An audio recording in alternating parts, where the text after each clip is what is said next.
السلام علیکم. ایک بہت تلخ حقیقت جو میں نے بڑی ریئلائز کی، اور اس پہ ہم لوگ شکر گزار نہیں ہوتے، خاص کر مرد ہماری قوم کے. میں بہت دیکھتی ہوں ان چیزوں پہ، because as a doctor paternity test کے بھی جو ہوتے ہیں ڈی این اے ٹیسٹنگ کے میل یعنی فادر کون ہے، تو بہت زیادہ فالو کیا میں نے بیچ میں، اور اس کنکلوژن میں یہ پہنچی کہ جو مدرس تھیں جن کے پیٹرنٹی ایمبیگٹی تھی، یعنی وہ اپنے ہسبینڈ کے علاوہ کسی اور کے ساتھ بھی انوالو تھیں. ایک تو وہ لوگ سچ بولتے ہیں، یہ ان کی بہت اچھی بات ہے، اور اسی لیے ان کی پرابلم سالو ہو جاتے ہیں، اٹکے نہیں رہتے یا انڈر دا کارپیٹ نہیں رکھتے. وہ ایکسیپٹ کرتے ہیں کہ وہ انسان ہے اور ان سے غلطی ہوتی ہے. اچھا، اس میں پھر وہ پیٹرنٹی ٹیسٹ جب کراتی ہیں کہ who is the father of the child, کہ اس بچے کا باپ کون ہے، تو اس میں جو ان کا بوائے فرینڈ ہوتا ہے وہ بھی رو رہا ہوتا ہے کہ مجھے یہ بچہ چاہیے، کیونکہ جب ان میں اس طرح کی چیز آئی جو اب ہمارا معاشرہ جا رہا ہے، اور یہ آگے 10 سال بعد یہ ہمارے معاشرے میں بھی شروع ہو جانی ہے، کیونکہ آپ ان کو فالو کرتے ہیں نا، تو جو ان چیزوں سے وہ گزر رہے ہیں، تو جو ایک عقل مند شخص ہے وہ ضرور دیکھے گا کہ بھائی یہ کیا چیزیں ہیں. پہلے ماؤں نے کہا کہ جی لڑکے یہ سارا کچھ کرتے ہیں، ایکسٹرا میرٹل افیئر بھی کرتے ہیں، شادی سے پہلے سب کچھ کرتے ہیں، جبکہ سورہ نور میں زانی سے تو نکاح ہی نہیں ہے مومن عورت کا. تو لیکن ان کو ملی، اللہ کا احسان ان پہ ہوا، جس میں انہوں نے اللہ کا احسان تو مانا نہیں. تو اب کیا ہوا کہ ان کی وہی عورتیں جب وہ اپنی ایج کراس کر گئیں تو انہوں نے چھوٹے لڑکوں کو افیئر کرنا شروع کر دیا. یعنی اللہ نے کسی کے لیے احسان کرنا بند نہیں کیا دیکھا جائے تو، لیکن انہوں نے اپنے اوپر ظلم کرنا بند نہیں کیا. تو ان کی سوچ ان کے شوہر نے ہی شاید ڈالی ہوگی کہ اس نے اپنے،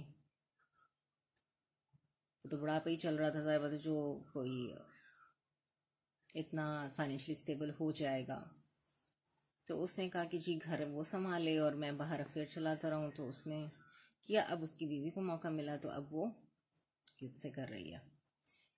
پھر یہ بڑا برا سائیکل چل رہا ہے جو چل رہا ہے. اچھا، اب کیا ہوا، کیونکہ میں ایز اے گائنیکالوجسٹ ہوں، میں بہت ساری ایسی چیزیں لکھنے بیٹھوں، بول میں نہیں سکتی کیونکہ لوگ جو ہے نا وہ اس طرح سمجھیں گے نہیں. اگر میں لکھنے بیٹھوں اور اس کو ضرور کوئی پڑھے تو اسے پتہ چلے کہ کہاں آپ اپنے آپ کو جہنم کے کنویں میں دھکیل رہے ہیں، دنیا میں بھی جہنم اور آخرت میں بھی. تو اللہ جانتے ہیں، استغفر اللہ. لیکن جو حالات ہیں جو قرآن میں بیان کیا گیا وہ تو اسی طرف اشارہ ہے، اشارہ کے پورے یقین کے ساتھ بولا گیا ہے.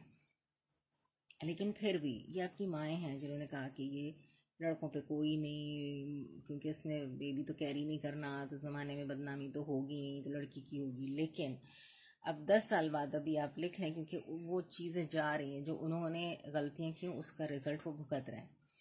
یہ 10 سال بعد جب ان لوگوں کی اولادیں نہیں ہوں گی، ظاہر بات ہے جب یہ افیئر چلائیں گے تو لڑکیاں اپنے حمل گرا دیں گی، ٹھیک، ان میں کمپلیکیشنز شروع ہو جائیں گی. جو لڑکے اس طرح سے کرتے ہیں جب وہ اپنی بچوں کی ایج میں آئیں گے تو ان کے جراثیم اس قابل نہیں ہوں گے کہ وہ باپ بن سکیں.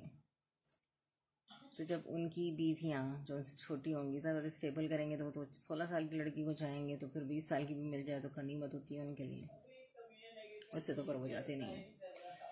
اچھا، تو اب وہ تو بیبی نہیں کیری کریں گے، لیکن ان کے جب بچے ہوں گے تو ان کو ریئلائز ہوگا کہ یہ تو ان سے ملتا ہی نہیں ہے، تو یہ پیٹرنٹی ٹیسٹ شروع ہو جائیں گے. اور پھر دو مردوں میں ہوگی کیونکہ بچے نہیں ہوں گے، ٹھیک ہے. یہ جو 20 سے 25 سے 30 سال کے لڑکے یہ سمجھتے ہیں کہ جی ہم جن سے بھی کر رہے ہیں، اور ان کے اگر حمل بھی ٹھہر رہے ہیں اور پھر وہ ابورٹ کرا رہے ہیں، تو اس کے بعد اللہ سبحانہ تعالیٰ اولاد کی خوشیاں اگر نہیں دیں تو پھر وہ لڑیں گے کہ یہ اولاد کس کی ہے، اور وہاں یہی ہو رہا ہے. تو اس میں وہ رو رہے ہوتے ہیں، اس کا بوائے فرینڈ اور ہسبینڈ دونوں رو رہے تھے کہ یہ بچہ میں نے لینا ہے کیونکہ میں اس کا بایولوجیکل فادر ہوں. کہتے نہیں، کیونکہ میں نے اس کو 2 سال تک پالا یا 6 مہینے تک پالا تو میری سے اٹیچمنٹ ہو گئی، تو ہم یہ بچوں کے اوپر ضرور دیکھنا چاہیے، ضرور دیکھنا چاہیے. اتنا دور اندیش انسان کو اتنا تو ہونا چاہیے کہ اگر وہ یہ غلط پریکٹسز کر رہا ہے تو اس کا آگے انجام کیا ہوگا. پھر جب بھی آپ کسی سے بھی ملتے ہیں آپ اس انسان کا امپرنٹ آپ کی لائف پہ رہتا ہے اور ڈی این اے میں بھی انکارپوریٹ ہوتا ہے. اور یہ آہستہ آہستہ ریسرچ میں بات ثابت ہو رہی ہے. جتنا انسان کو آپ ٹراما دیں گے اور پھر کہیں گے کہ تم خوش ہو تو وہ ٹراما اس کے ہر ڈی این اے ہر چھوٹے چھوٹے سیل میں انکارپوریٹ ہو چکا ہے. تو جب بھی آپ اپنے بچوں کو ٹراما دیں, آپ اپنی بیوی کو ٹراما دیں, تو آپ یہ سمجھیں کہ آپ نے وہ حساب یعنی میں چھوٹے چھوٹے پارٹیکل جب لوہے محفوظ سے کھلیں گے, یہی لوہے محفوظ ہے, آپ کو تو پتہ ہی نہیں نا. یہی ڈی این اے جب اسٹرینڈ ان اسٹرینڈ ہوں گے اور ویڈیو ٹیپ کی طرح یہ ریلز نکلیں گی, تو آپ کیا کہیں گے؟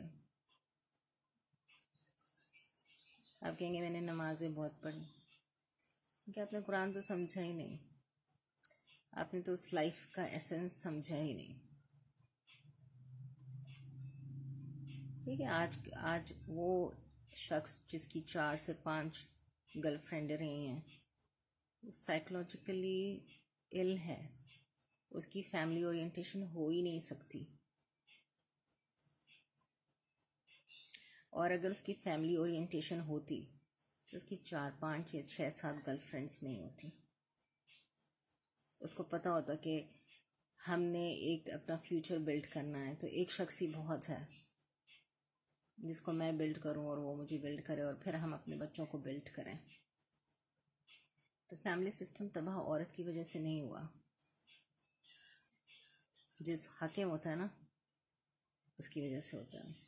اگر ملک آپ کا صحیح نہیں چل رہا تو آپ کا حاکم ٹھیک نہیں ہے. تو جب آپ کا گھر ہی صحیح نہیں چل رہا تو اگر آپ وہی حاکم جا کے بٹھائیں گے تو کیا وہ چلائے گا صحیح؟ پھر اسلام کو صرف پردے تک صرف رکھتے ہیں نا, اللہ کا شکر ہے سب کچھ تھکا ہوا ہے, ڈگنیفائڈ ہے. جو لوگ یہ کہ بال نظر آ گئے, یہ نظر آ گیا, آپ کے سارے مرد بے پردہ ہیں کیونکہ وہ اپنی آنکھوں کی اپنی نظر کی حفاظت نہیں کرتے. یہی تو آدمی کا پردہ ہے, پردہ تو مرد کا بھی ہے. تو وہ اس مرد کو تو کہہ ہی نہیں سکتا کہ عورت پردہ کرے کیونکہ آپ بے پردہ. جب تک آپ نے خود وہ کام نہیں کیا آپ دوسرے کو نہیں کہہ سکتے.